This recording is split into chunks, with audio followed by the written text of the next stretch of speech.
Hello students, welcome to my YouTube channel growing chemistry. तो आज के लेक्चर में हम बात करेंगे डाल्टन्स एटॉमिक थ्योरी के बारे में। सबसे पहले हम बात करेंगे एटम की। इसमें देखो, जो बेटा एटम होता है, आज से 400 बीसी साल पहले कि 4000 बीसी पूर्व एक महर्षि इंडियन फिलोसफर होते थे, महर्षि कनाड। महर्षि कनाड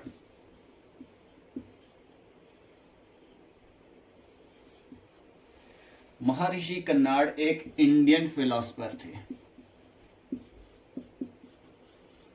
इंडियन फिलोसफर। और इन्होंने अपने नाम, इनके नाम पे हम बोलते हैं कण। जो एटम होता है, एटम है एक तरह से कण। फिर उसके बाद एक ग्रीक फिलोसफर हुए जिनका नाम था Democritus. Greek philosopher.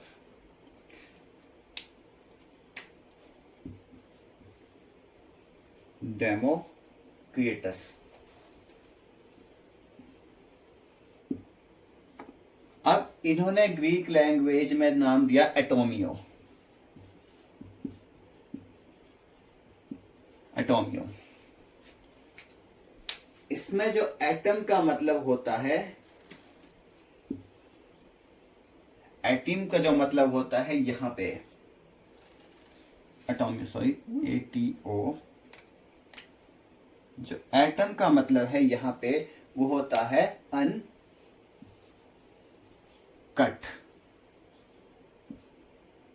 To cut.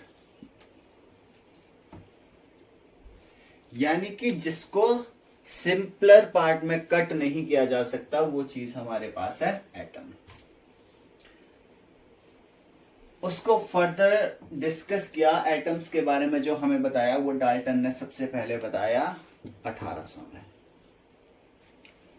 तो उन्होंने कुछ एक बातें एटम्स के बारे में बताई, वही चीजें मैं आपके साथ डिस्कस करने वाला हूं इस लेक्चर में। तो हमें जो डाल्टन ने बताया, पहली बात हमें डाल्टन ने बताई कि atom is a smallest and invisible part of matter. First जो डाल्टन का पॉइंट था, that is atom is smallest invisible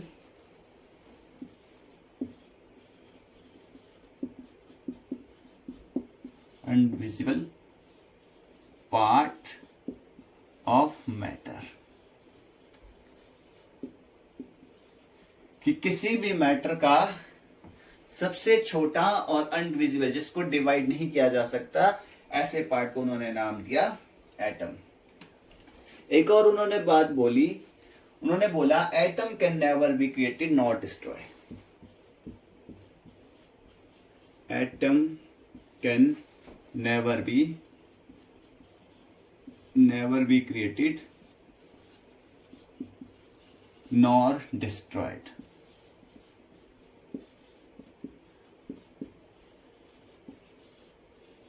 atom can never be created nor destroyed. Next जो उन्होंने पॉइंट बोला, वो बोला कि atom of same element have same particles. कि किसी भी एटम के जितने भी पार्टिकल्स होते हैं वो सारे सेम होते हैं। So atoms of same element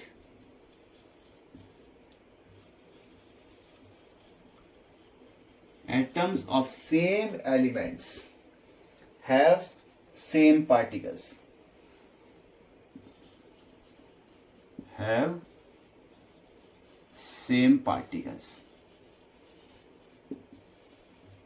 मान के चलिए आपके पास सोडियम मेटल है आपके पास, तो सोडियम एलिमेंट है, इसमें सोडियम के जितने भी पार्टिकल्स हो गए वो सारे के सारे सेम हो गए। ये उनके कहने का मतलब था। अब इन्होंने एक और बात बोली कि atoms of different elements have different particles. Atoms of different elements have different particles.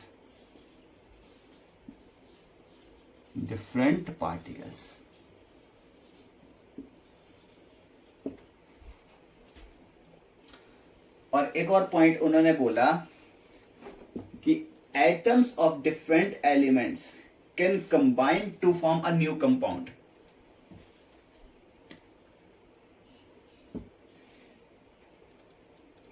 कि जब एटम्स यानी कि डिफरेंट एलिमेंट्स आपस में कंबाइन करते हैं, एटम्स के डिफरेंट एलिमेंट्स जब आपस में कंबाइन करते हैं तो एक नया कंपाउंड बनाते हैं, but they always do so in a fixed ratio. But जो वो कंबाइन करते हैं वो हमेशा फिक्स्ड रेशियो में कंबाइन करते हैं या सिंपल रेशियो में कंबाइन करते हैं.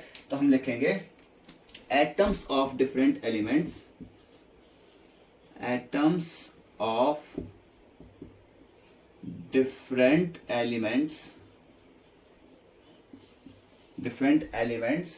can combine to form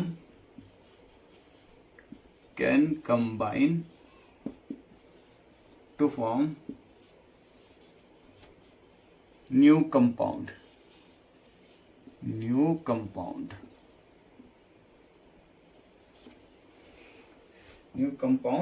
But they always do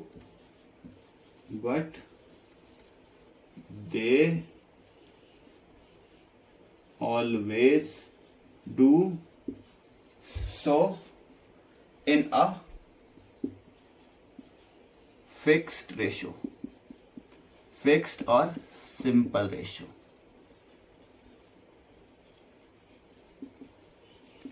जैसे हाइड्रोजन एंड ऑक्सीजन कंबाइन करके वाटर बनाते हैं, तो ये आपके पास फिक्स्ड रेशियो में कंबाइन करते हैं, यानी कि ये 2:1 में कंबाइन कर रहा है ऑक्सीजन और हाइड्रोजन.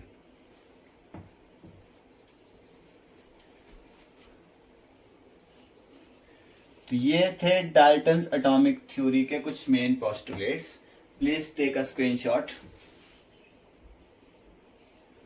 नेक्स्ट हमारे पास है एटॉमिक मास.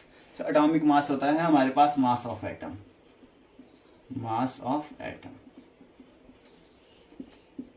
अब हमें ये एटॉमिक मास कैसे पता चलता है? तो एटॉमिक मास के लिए हमने सबसे पहले रिलेटिव एटॉमिक मास देखा. रिलेटिव एटॉमिक मास मतलब हम रिलेट करते हैं. इनिशियली क्या था कि इनिशियली हमने हाइड्रोजन एटम को कंसीडर किया एज अ स्टैंडर्ड. सो हम कह सकते हैं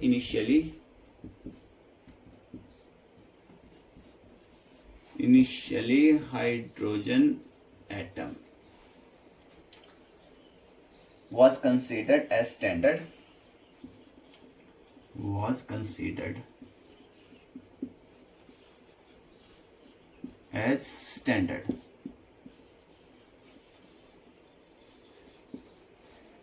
अब हमने क्यों लिया?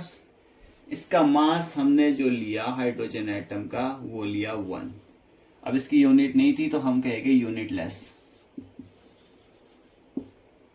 अगर हम बात करेंगे इसकी अबंडेंस की तो ये बहुत कम था, abundance low.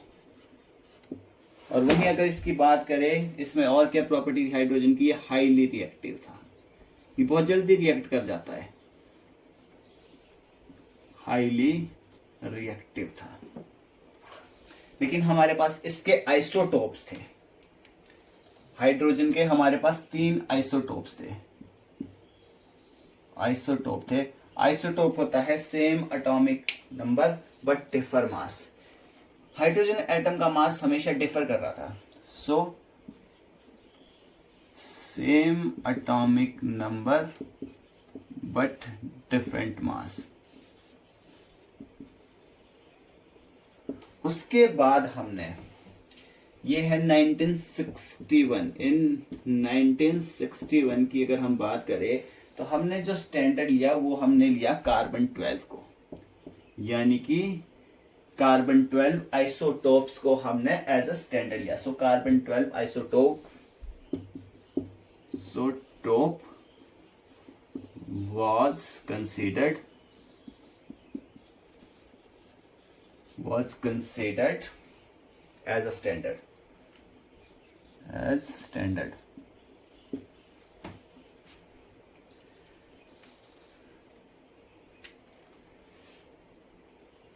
As a standard. And a given mass यानी कि 12 AMU, जिसका मास था कार्बन 12 का वो था 12 AMU. AMU means atomic mass unit. Atomic mass unit.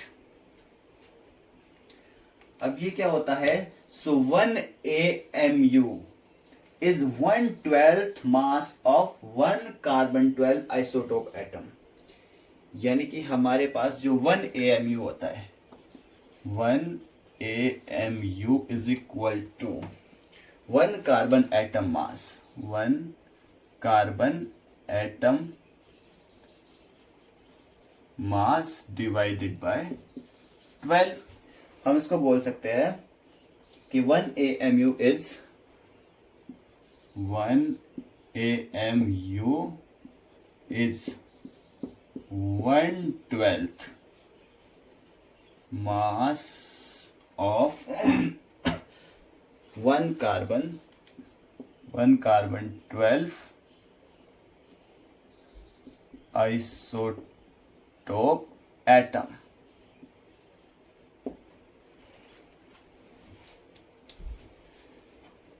मिटा के थोड़ी सी जगह बना दूं.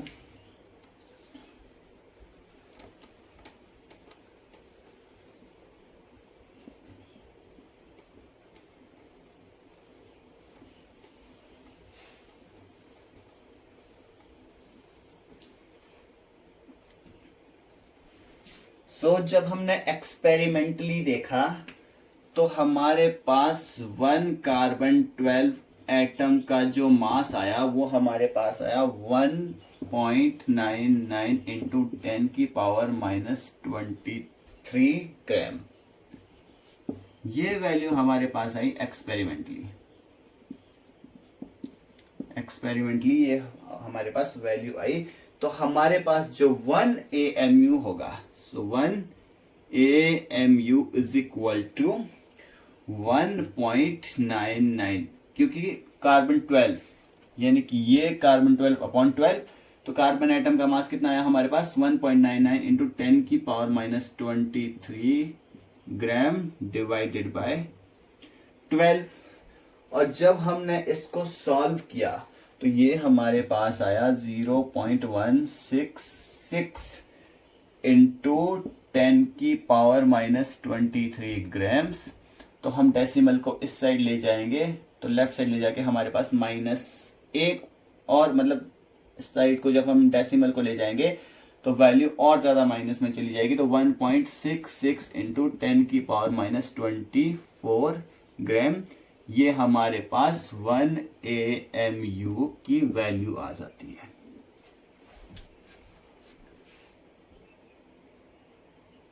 वही हमने बात की, कार्बन का हमारे पास होता है 12 AMU, तो इसको हम करेंगे 12 इंटू 1.66 इंटू 10 की पावर -24 ग्राम.